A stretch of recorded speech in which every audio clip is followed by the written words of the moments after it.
네, 안녕하세요. 임대박사 투데이입니다. 네, 이번 시간에는 전대차에 대한 내용을 한번 말씀드려 보려고 합니다. 네, 전대차 계약과 전대차 동의서에 대한 내용은 추가로 제가 별도로 한번 방송을 만들어 보기로 하고요. 전대차 자체에 대한 내용을 한번 설명을 드려 보겠습니다. 네, 전대차란 화면을 보시면요. 전대차란 네, 임차 상가 건물을 제3자가 사용 수익할 수 있도록 임차인이 다시 재임대하는 것을 말합니다. 그러니까 임차를 본인이 한 것을 다시 재임대를 하는 것을 말하는데, 보통 전대차 같은 경우에는 업무용이나 상업용에서 많이 이루어지기 때문에요. 이제 주거용보다는 이제 그 업무용, 상업용에 대한 내용이라고 보시면 될 것 같습니다. 그래서 계약의 당사자는 임차인과 그리고 제3자인 전차인입니다. 그래서 임대차 계약의 경우에는 임대인과 임차인이시잖아요. 근데 전대차 계약은 전대인과 전차인입니다. 근데 전대인은 재임대를 하는 사람이기 때문에 임차인이, 그래서 전대인은 임차인이고 전차인은 제3자라고 보시면 될 것 같습니다.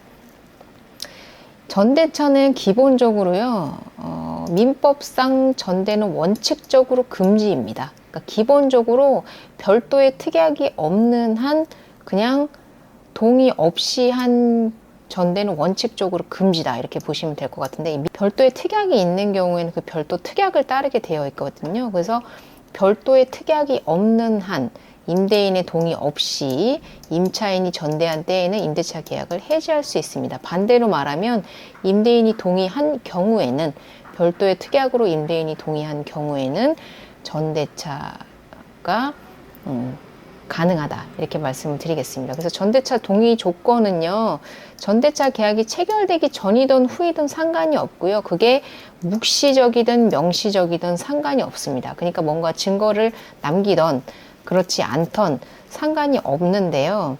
동의가 있었다는 사실을 임차인과 전차인이 입증을 해야 되기 때문에 명시적으로 하는 게 맞습니다. 예, 묵시적으로 했는데 어떻게 뭔가 증빙을 할 수는 없기 때문에, 그래서 보통 전대차 동의서를 받고요. 그 전대차 동의서를 가지고 이제 전차인의 경우에는 사업자 등록을 하실 때 전대차 계약서와 전대차 동의서가 있어야만 세무서에 가서 사업자 등록을 하실 수 있거든요.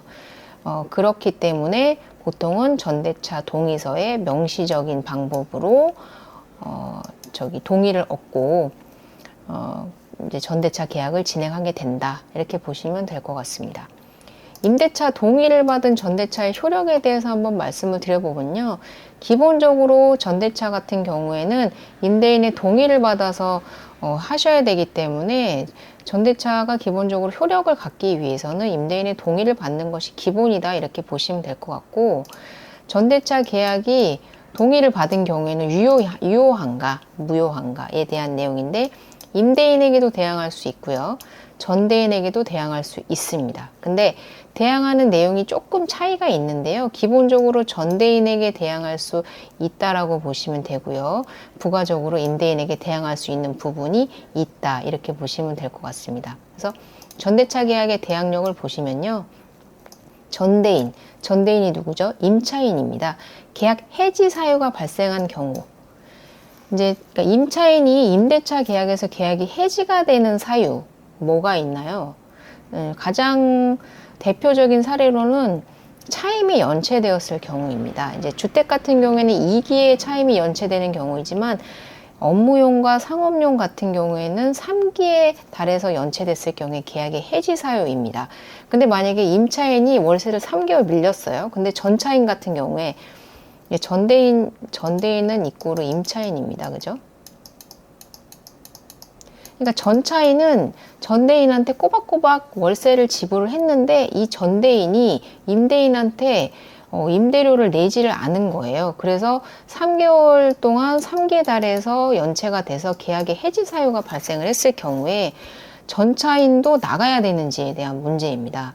그러니까 전차인은 아무런 잘못이 없는데 전대인이 돈을 임대인께 지불하지 않은 경우에 계약 해지 사유가 발생을 했고, 그런 경우에 나가야 하나요? 네, 임대인께서 직접 해지의 사유를 전 차인에게 통보하여야만 내보내실 수 있습니다.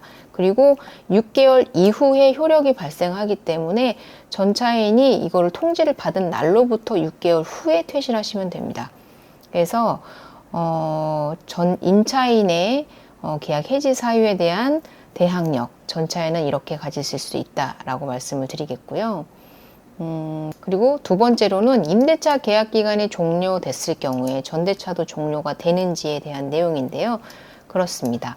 임대차 계약 기간 동안에 전대차 계약은 효력을 발생하는 거기 때문에, 왜냐하면 주체가 임차인, 즉 전대인이기 때문에 그 전대인이 계약한 기간 동안에만 효력이 발생하는 거기 때문에 이 전대차 계약의 종료는 임대차 계약이 종료가 되면 함께 종료가 되는 것이다. 이렇게 보시면 될 것 같습니다.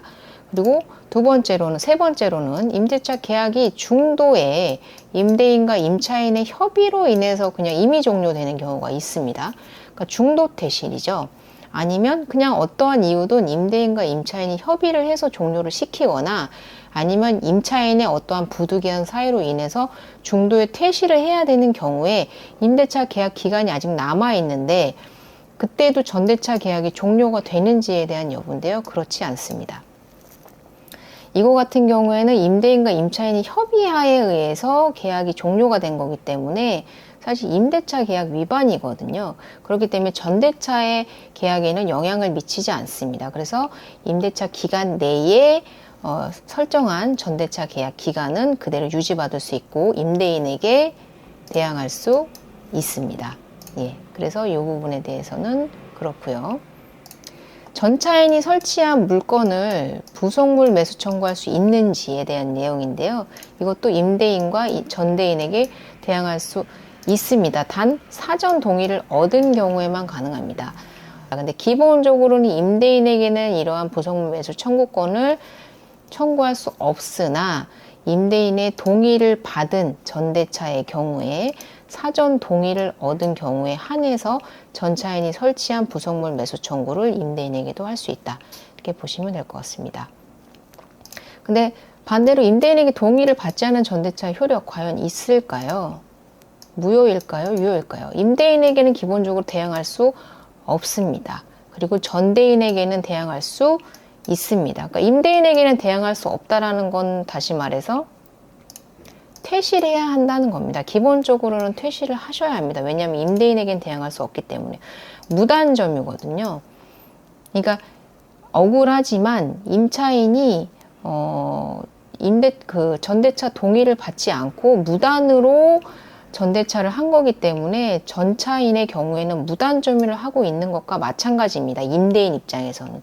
그렇기 때문에 결론적으로는 퇴실하여야 하지만 대법원 판례상 전대차에 대한 계약에 있어서 전대인은 전차인을 위해서 임대인에게 전대인의 전대차 동의서를 받아줄 의무가 있기 때문에 이 의무는 지어야 한다라는 판례가 있습니다. 그래서 손해배상에 대해서는 청구를 할 수 있다라는 의미로 보시면 될 것 같습니다. 그렇기 때문에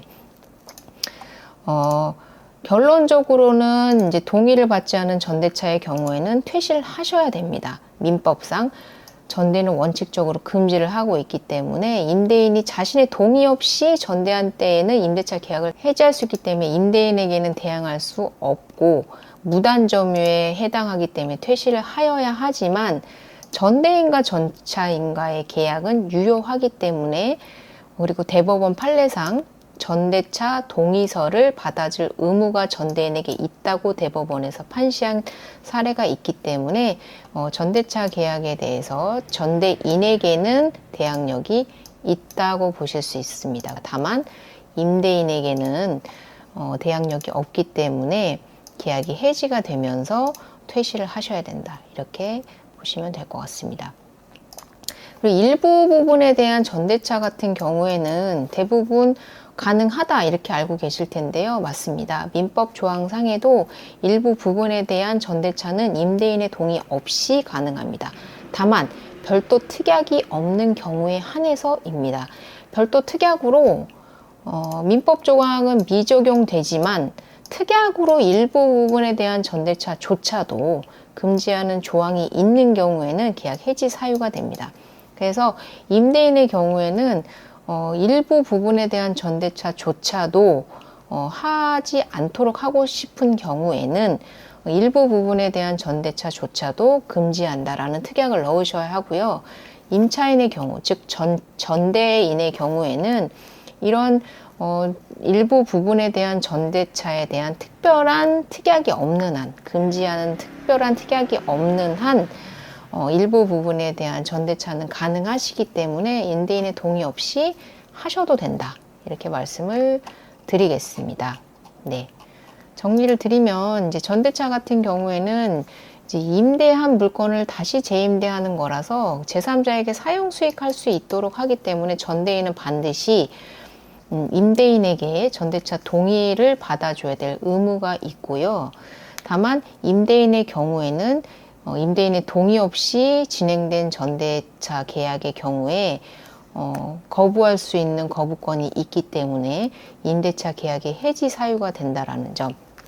그래서 동의받지 않은 전대차 같은 경우에는 전차인도 보호받을 수 없기 때문에 주의하셔야 된다. 그래서 반드시 전차인은 임대인의 동의서를 받아서 전대차 계약을 하실 것을 당부드리고요.